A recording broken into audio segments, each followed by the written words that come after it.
আসসালামু আলাইকুম সবাইকে। Welcome to my blog Oishi's life ডায়েরিতে। যে যেখানে আছেন আশা করছি উপর আল্লাহর রহমতে ভালো আছেন। আমিও আলহামদুলিল্লাহ ভালো আছি। যারা আমার চ্যানেলটিকে সাবস্ক্রাইব করে পাশে আছেন তাদেরকে জানাই অসংখ্য ধন্যবাদ।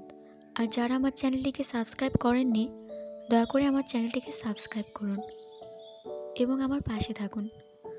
আজ আমি চলে আসলাম আপনাদের সাথে শেয়ার করতে চিংড়ি মাছের বড়া বা চিংড়ি বড়া। এখানে আমি প্রয়োজনীয় উপকরণগুলো গুছিয়ে নিয়েছি। এর মেইন উপকরণ হচ্ছে চিংড়ি মাছ।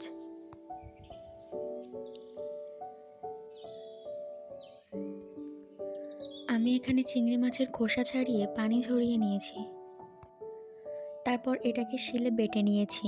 এটাকে অবশ্যই শিলে বাটতে হবে। বড়া রান্নার ক্ষেত্রে যদি এটা ব্লেন্ডারে ব্লেন্ড করা হয় আমার কাছে মনে হয়েছে যে এটা বড়ার ক্ষেত্রে পারফেক্ট হয় না।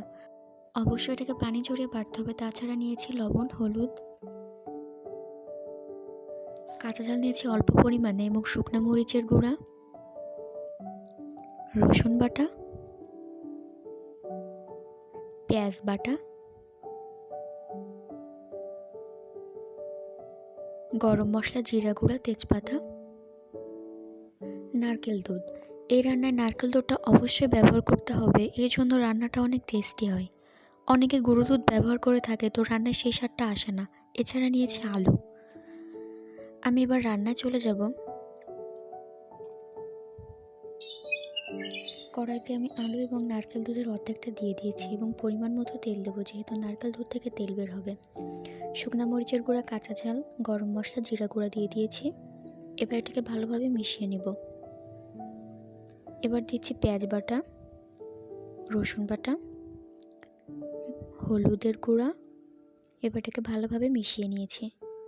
এর পাশাপাশি আমি যে চিংড়ি মাছ বাটা রেখেছিলাম তাতে প্রয়োজনীয় সব উপকরণ দিয়ে দিয়েছি। গরম মশলা, জিরে গুঁড়া, পেঁয়াজ বাটা, রসুন বাটা, শুকনো মরিচের গুঁড়া, অল্প একটু তেল, সয়াবিন তেল, হলুদের গুঁড়া, লবণ পরিমাণ মতো। এবার এটাকে ভালোভাবে মিশিয়ে নিব। রান্নার ভিতর যে মশলাগুলো ব্যবহার করেছি ঠিক সব মশলাই আমি এখানে ব্যবহার করেছি। এবার এই চিংড়ি বাটার মিশ্রণটিকে ছোট ছোট বলের আকারে কেটে কড়াইতে দিয়ে দিব। এর ভিতরে আমার মশলাটাও কষিয়ে এসেছিল। অনেকে আছে বড় বড় করে কেটে দেয়, তবে বড় বড় করে দিলে ভিতরে মশলাটা ভালোভাবে যায় না। এজন্য আমি ছোট ছোট করে কেটে নিয়েছি। বড়া কাটা শেষ। এবার আমি এটাকে কষিয়ে নিব। কষিয়ে নিয়ে নারকেল দুধের যে বাকি অংশটা ছিল সেটা দিয়ে দিব।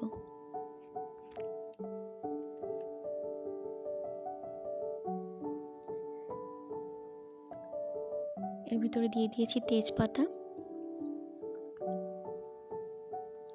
আর যে নারকেল দুধের বাকি অংশটা ছিল সেটা এ পর্যায়ে আমি দিয়ে দিলাম। এটাকে ভালোভাবে মিশিয়ে নিয়েছি এবং ঢাকনা দিয়ে দিয়েছি। কিছুক্ষণ অপেক্ষা করব। দু ধরনের চিংড়ি, হরিণা চিংড়ি এবং চালি চিংড়ি। বড়া তৈরির ক্ষেত্রে চালি চিংড়ি দিয়ে বড়া অনেক ভালো হয়, রান্নার সময় ভেঙে যায় না। কিন্তু হরিণা চিংড়ি বা হর্নে চিংড়ির ক্ষেত্রে রান্নার বড়াগুলো প্রথমে শক্ত হয় এবং পরে ভেঙে যায়। এই পর্যায়ে ঢাকনা তুলে নাড়িয়ে দিব। তো আমার রান্না প্রায় হয়ে এসেছে। আমার রান্না শেষ। এবার এটাকে নামিয়ে নিব। আমার চিংড়ি বড়া তৈরি। মাশাআল্লাহ, দেখতেও যেমন হয়েছে আলহামদুলিল্লাহ খেতেও মজা হয়েছে। আপনারা বাসায় চিংড়ি বড়া রান্না করলে এভাবে চেষ্টা করে দেখতে পারেন। আশা করি ভালো লাগবে। সবাই তৃপ্তি সহকারে খাবে। আমার ভিডিওটি ভালো লাগলে লাইক, শেয়ার এবং পাশাপাশি আমার চ্যানেলটিকে সাবস্ক্রাইব করবেন। সবাই ভালো থাকবেন। আল্লাহ হাফেজ।